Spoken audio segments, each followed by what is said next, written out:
Now for the weekly update of the 3rd of April 2013, and Easter was a very busy time, so it's been a pretty full-on week, even though they're short weeks.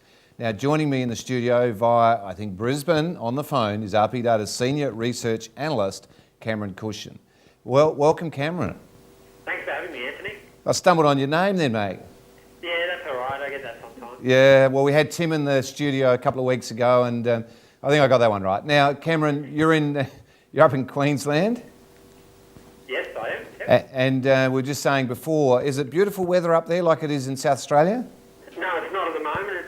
I'm looking at my office and it's raining quite heavily. So we did have nice weather over Easter though, so that's the main thing. Oh, that's good. Now, today's paper, mate, we've got Don't Bank on Future Rate Relief. There's a whole article in the paper about your stats and figures and so on. So let's have a quick rundown.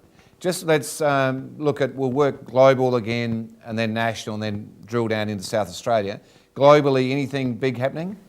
Not really. I think the big thing that's happened is Cyprus, but overall, it's a fairly small portion of the Eurozone and of the global economy. It's a very small portion of what's happening. House prices elsewhere, we're continuing to see an improvement in house prices in the US and the UK, whereas other markets like Canada, we're starting to see some weakness in that market. But overall, I think compared to where we were probably 12 months ago, the global economy is certainly looking much better. Whether or not that's maintained, I guess, remains to be seen. Okay, so now the Australian market, I'm hearing pretty good reports, healthy reports. Spoke to some people from Sydney this morning, and they said it's all starting to feel good over there. What's your view of it? Yeah, look, I definitely think that the market's starting to improve pretty broadly across the country. Unfortunately, our latest data shows that Adelaide's missed out to some extent, but across the combined capital cities, values are up 1.3% in March, now up 2.8% so far this year. So it's been a fairly strong start to the year, and I think most people are probably surprised at the magnitude of improvement we've seen this year, particularly in markets like Melbourne, where we've actually seen a 2.5% increase in values this year. We were always a little bit more bearish on the Melbourne housing market, but it does seem that generally speaking, lower interest rates are having an impact on the housing market across the country, and as the Reserve Bank alluded to, that's what they were hoping with having these interest rates down so low. Well, of course, yesterday they held at 3%. Your feeling on that? Do you think that'll drop or up? You know, where's your thinking on that? I think generally we'll probably see them hold. Obviously, the concern is a slowdown in China and a slowing demand for iron ore and the peaking of the mining investment.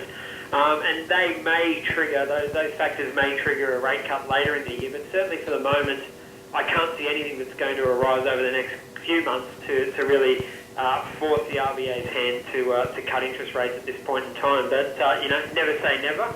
But I think generally we're going to see rates on hold for some time now. Now let's talk about Adelaide and South Australia in particular.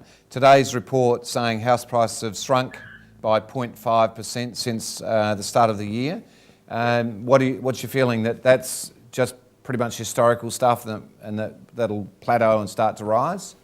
Yeah, well, we've seen some improvement over the last few months. Obviously, in March, home values were unchanged in Adelaide. As you said, they're down 0.5% this year, and they're off from their peak about 5.5%. But they've increased since they recently bottomed by 1.5%. So there has been some improvement. It just hasn't been there so far this year, and maybe it might take a few more months than what we're seeing across some of the other capital cities to see an improvement in the Adelaide housing market. But I have noticed in the media there's been a few stories talking up the virtues of the Adelaide housing market, and obviously when you look at the median sale price of $373,000 for a combined housing unit, you're looking significantly lower than you are in Sydney, Melbourne, Brisbane or Perth at the moment. So I think that the prospects for the rest of the year are probably stronger for Adelaide than they have been so far this year. Cameron, on Thursday before Easter, I sold a property at over $1.8 million down at Largs Bay, which was a record by about $600,000. A nice home, but that's a pretty substantial result. Just came from an auction, raced back into the studio in the city, in North Street in the city, at $1.6 million. Tim had arrived at that auction having just sold a property at 400 at West Lakes, which was a mortgagee in possession, anecdotally, you'd have to say we're feeling pretty confident at the moment. Yeah, well, certainly consumer sentiment's been increasing now for about the last 6 to 9 months. As you said, the top end of the market appears to be bouncing back somewhat, and obviously the strong share market, which is boosting people's superannuation and boosting their investment elsewhere, is encouraging for the premium sector of the housing market. But overall, we're finding the greatest strength really in the middle market. And if you're talking in Adelaide, that's really about $400,000 to $600,000-$700,000 is where the strongest sector of the market is on a national basis. But there's definitely evidence to suggest that confidence is improving right the way across the board.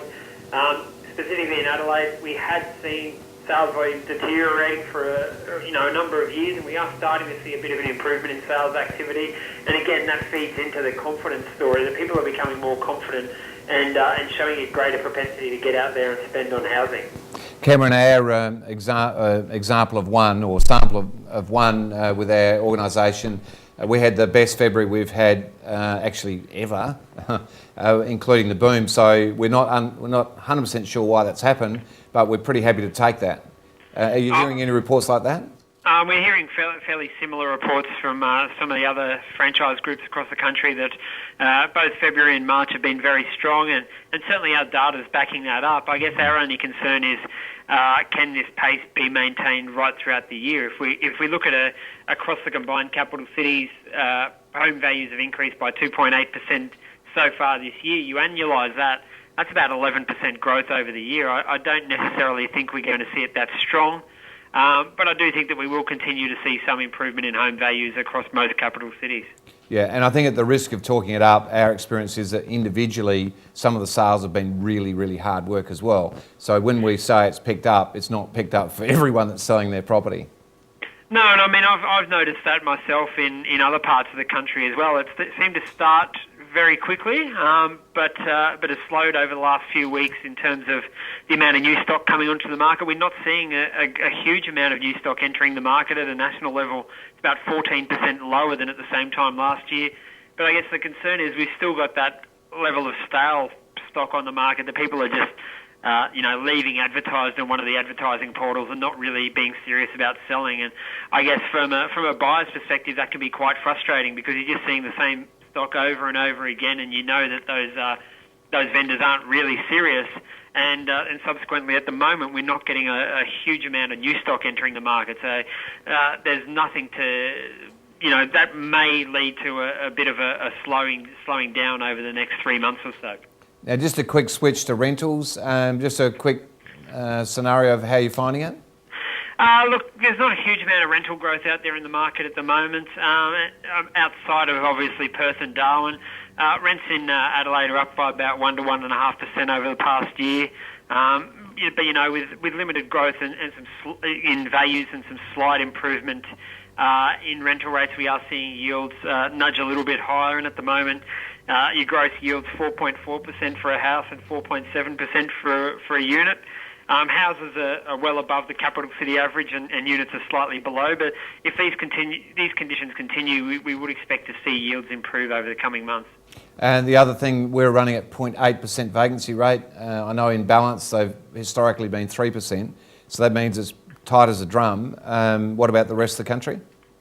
Well, vacancy rate is not something we specifically track, but the evidence and the people that do track that data seems to indicate that rental markets are generally quite tight. I guess the one exception would be in certain areas of Melbourne where we're seeing some increase in vacancy rates there. But yeah, it's interesting that vacancy rates are so tight, yet we're not really seeing across most capital cities an escalation in rents. And I wonder if we're perhaps getting to that tipping point where the investors can't necessarily push that rent too much higher, or we will see some sort of backlash from the people renting or choosing to leave those premises.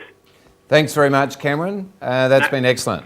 No worries. Thanks for that, Anthony. Okay, Cameron Kusher, Senior Research Analyst with RP Data, and that ends our weekly report.